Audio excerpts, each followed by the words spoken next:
because I don't think anyone can argue Caitlin Clark has changed the game. She changed it in college and in the WNBA. We know she broke all those records in college, but what was it about Caitlin that has just garnered so much attention and changed things the way that she has? You know, Rihanna, obviously she's a basketball player, clearly, as you can see, but she's also an entertainer. Christine Brennan's tell-all about Caitlin Clark has exploded into a #1 bestseller, and the WNBA is scrambling.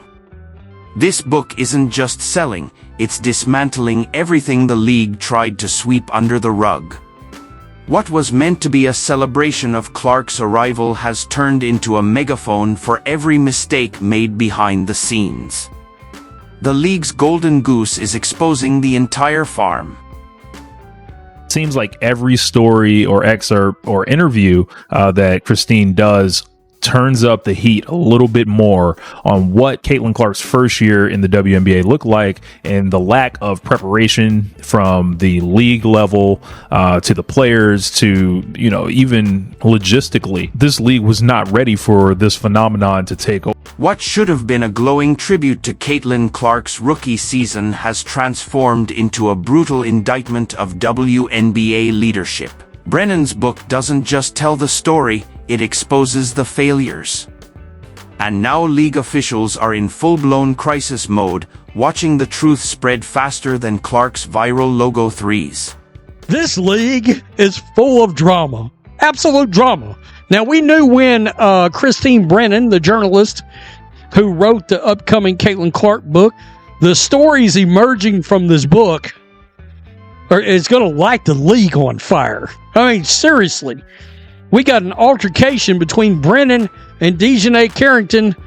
It doesn't even have to do with the eye gouge, which we know Dejanay flipped her wig off over. When a veteran journalist like Christine Brennan, who's covered 21 Olympic Games and written 7 books, decides to write about you without your permission, you're no longer just an athlete.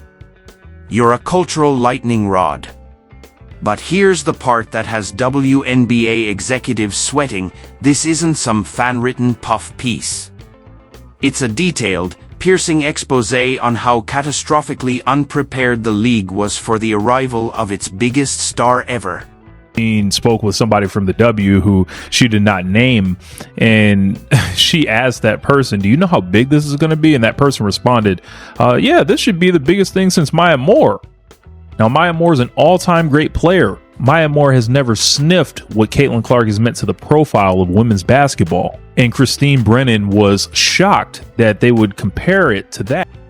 This isn't just about basketball anymore. It's about power, attention, and the reality that one player's presence has outgrown the league itself. Way more important to the WNBA than Tiger Woods was to men's golf, even though he was huge. And to then see this negativity, like why? And what should have been done? I looked seriously at the leadership of the WNBA. And how could you not be prepared for this moment? You've seen it happening in the Big Ten. You've seen it at Iowa. You see these TV ratings. And then... Ask yourself this. Which other WNBA player has had a best-selling book written about them? The answer is none. And that's the entire point. While critics accuse Clark of being overhyped, the market has spoken. People aren't buying this book for fairy tale moments. They're buying it for the truth about what happened when Caitlin Clark took her talents to the pros. People are doing a really good job promoting it for her. I mean, for the folks who are against the Brennan notion or the promotion, they surely are doing a lot of promoting for her. I mean, Dejanay Carrington. Brennan's reporting uncovers a stunning moment right after Clark declared for the draft. She called a top WNBA official to prepare them for the impact she'd bring. That official compared her to Maya Moore. Let that sink in. They thought Clark's influence would be similar to Maya Moore's. That comparison alone reveals the scale of the league's miscalculation. Clark wasn't just a talented rookie, she was already a record-shattering phenom before stepping onto a WNBA court.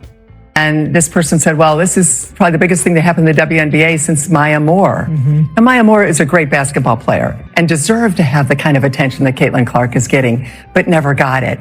The notion that the WNBA wasn't ready for this, couldn't believe that this could happen, I think it set in motion so many of the issues and the conversations we've had about the jealousy and the concern that we see from some of the players, the cheap shot hits, Kennedy Carter last year and Marina Mabry this year, Dana. That it just was the sense that this incredible thing is happening to the WNBA and the league seems completely, utterly unprepared for. And if you're enjoying the coverage, make sure to subscribe. Because this story doesn't end in the US, Clark's fame is stretching far beyond American borders, and that terrifies the league. At a Las Vegas Aces game, fans flew in from Mexico and Hawaii just to see her. One fan from Honolulu said, "I started watching for Caitlin, but now I'm following the whole league." That's what star power does, it elevates everything around it. But the WNBA didn't see that coming. Hey, what's going on, y'all? This is Views on the Court. This is GT. Look, I just met a young fan right here who trapped over 852 miles in CCC. You go make sure you get this box checked off, all right? So y'all stay locked in, all right? Let's get it. This kind of global reach is exactly why league execs are in panic mode. These fans aren't following the WNBA, they're following Clark.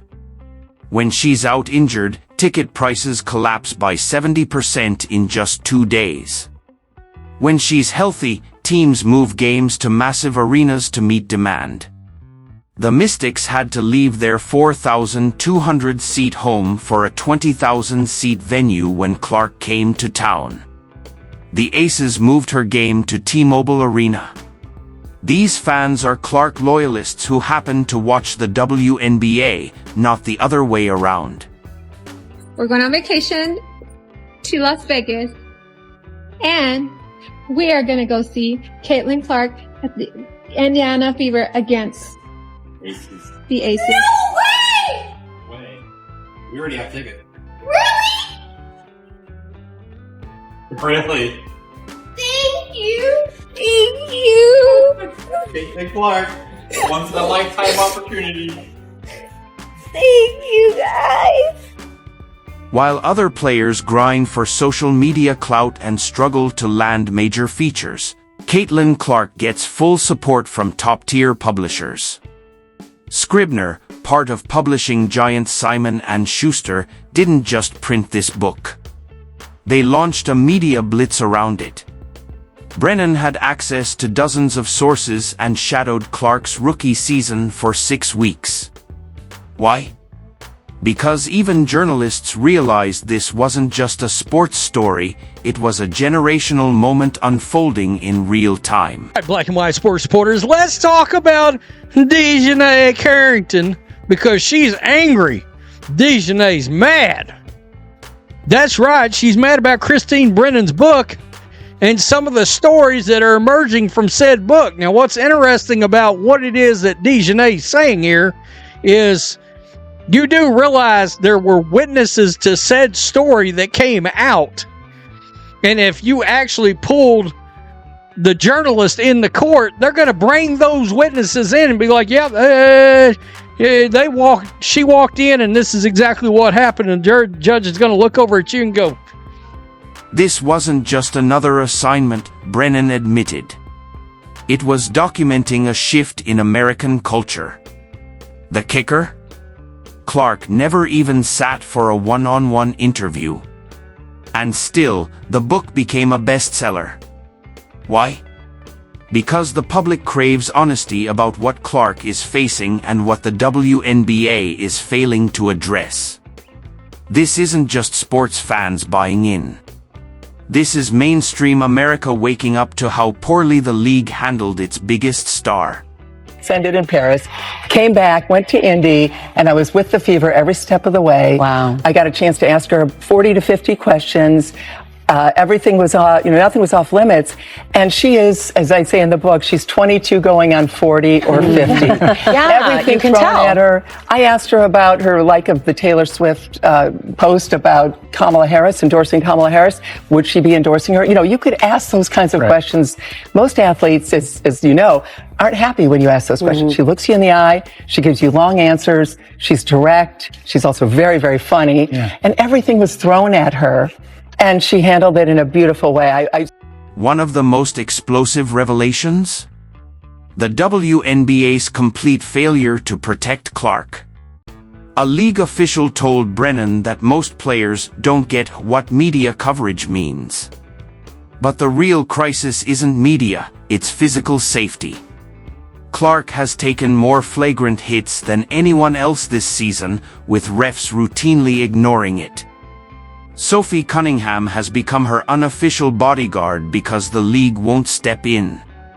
She's been shoved, poked, and targeted in ways no male star would ever endure. Even Chris Evert chimed in, calling Clark the best thing to happen to women's basketball and slamming the league's inaction. When adult film stars are tweeting about Clark's lack of protection, it's not just a sports issue. It's a PR disaster. This is a perfect textbook example of Mean Girls. Woman-on-woman indirect violence. Snubbing a woman who's excellent simply because she got honored. This is an unbelievable example of the ways in which when a woman is excellent or ambitious, other women go silent. Or we start to ask the question, is she likable? That's not relevant. This isn't about likability. This is about whether or not she's excellent. So, sports writers and the public vote her as one of the best point guards in the country. Other women, 9th best. So the men are scratching their heads. This is why we need ampleship. Women supporting other women in front of witnesses because they're... Economist Ryan Brewer estimates Clark's economic impact could hit $1 billion this season. That includes merch, tourism, broadcast rights, and the whole ecosystem. Meanwhile, other players are still chasing Instagram likes. The numbers don't lie. When Clark played, the Fever averaged 1.81 million viewers. When she sat, it plummeted to 847,000.